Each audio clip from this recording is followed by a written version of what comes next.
Good morning, boys and girls. It's Father Michael here. Welcome back to the Parish of the Good Shepherd for Sunday School on the fifth Sunday in Lent. Now, on this Sunday, every year we hear a gospel passage from the Gospel of John about some of the things that Jesus does and says and experiences in the events leading up to the Passion, which we hear about next Sunday on Palm Sunday. This year, the adults will be hearing a story about how Jesus predicts his death and resurrection. But I want to share with you a story about Jesus' raising of Lazarus. Jesus raised his friend Lazarus to new life because Lazarus had died. So this is the story that we're going to hear about this morning. But before we do, as always, I'm going to invite us to move over to our altar. Today on my altar, I have a picture of my son and my seashells and my candle, as always. Now, if you have an adult with you who can help you light your candle, have them light it now. Otherwise, you can do it.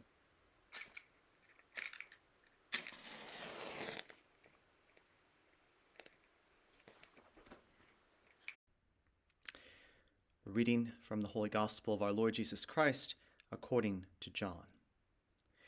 Now a certain man was ill, Lazarus of Bethany, which is the village of Mary and her sister Martha. It was their brother Lazarus who was ill. So the sisters sent a message to Jesus, "Lord, he whom you love is ill." But when Jesus heard it, he said, "This illness does not lead to death. Rather, it is for God's glory, so that the Son of God may be glorified through it." Accordingly, though Jesus loved Martha and her sister and Lazarus, after having heard that Lazarus was ill, he stayed 2 days longer in the place where he was. Then after this, he said to his disciples, "Let us go to Judea again."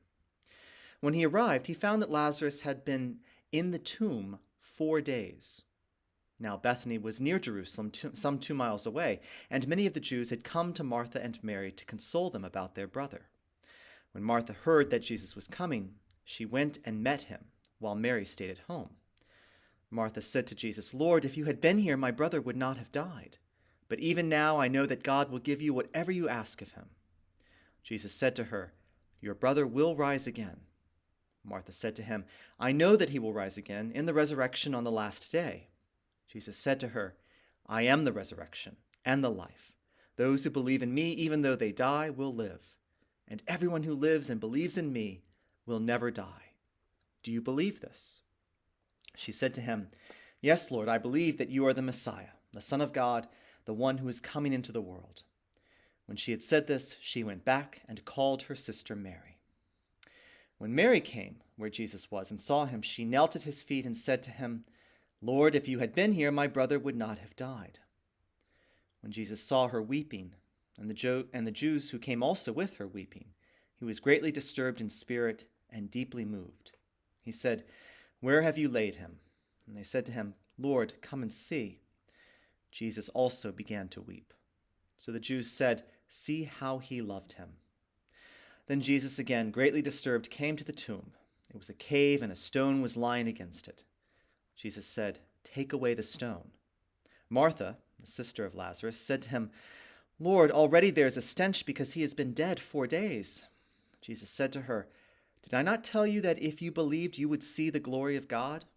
So they took away the stone, and Jesus looked upward and said, "Father, I thank you for having heard me. I knew that you were always near me and would always hear me. But I have said this for the sake of the crowd standing here, so that they may believe that you sent me." When he said this, he cried out in a loud voice, "Lazarus, come out." The dead man came out, his hands and feet bound with strips of cloth, and his face wrapped in a cloth. Jesus said to them, "Unbind him and let him go." The Gospel of the Lord.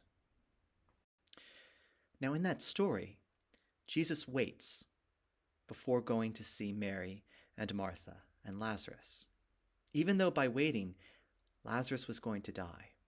You know, if we have people who are close to us, who are sick, who are ill, and near death, we might want to go see them as soon as possible. We might want to go visit them or FaceTime with them or talk with them so that we can say goodbye to them one last time before they go.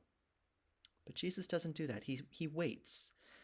And he does that because he knows that when he goes and sees Mary and Martha, that Lazarus will have died, but that he can bring Lazarus back to life.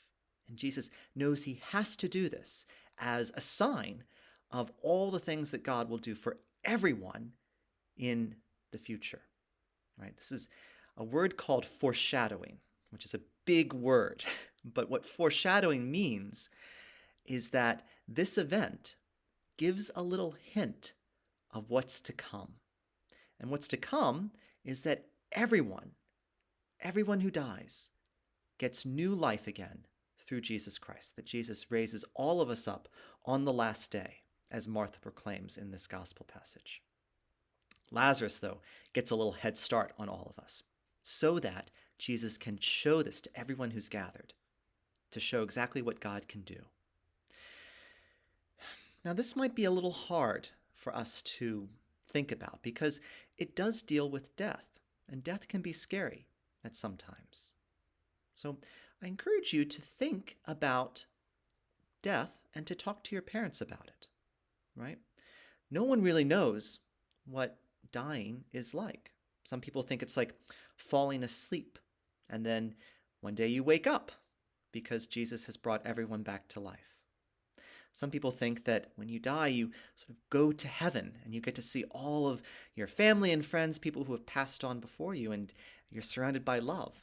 But at one point in the future, everyone will receive new life here on earth. So we all get our bodies back and we sort of walk around just like Lazarus, fully whole and healed. Nobody really knows what comes after this life, but we have faith of what will ultimately happen, which is that Jesus gives new life, new bodies, new existence for everyone. This is the hope of Easter. So even though we are in Lent, we're looking forward, we're looking ahead to resurrection at Easter time. And I'm looking forward to seeing you at Easter time as well. This year, as in years past, we're going to be having an Easter egg hunt at the Parish of the Good Shepherd. So I encourage you and your families to come for Easter. We have 2 services, but the main one will be outside on the parish green at 10:45 a.m. on Easter. So I hope you come, sign up ahead of time, and come, and then afterwards we're going to have an Easter egg hunt. So I look forward to seeing all of you there. This year, we definitely need to celebrate new life, and new life in springtime. So again, thank you all for coming to the Parish of the Good Shepherd for Sunday School this morning. I look forward to seeing you here online in future weeks, and maybe next week and the following week in person at Good Shepherd on the Green. Take care and have a good Sunday.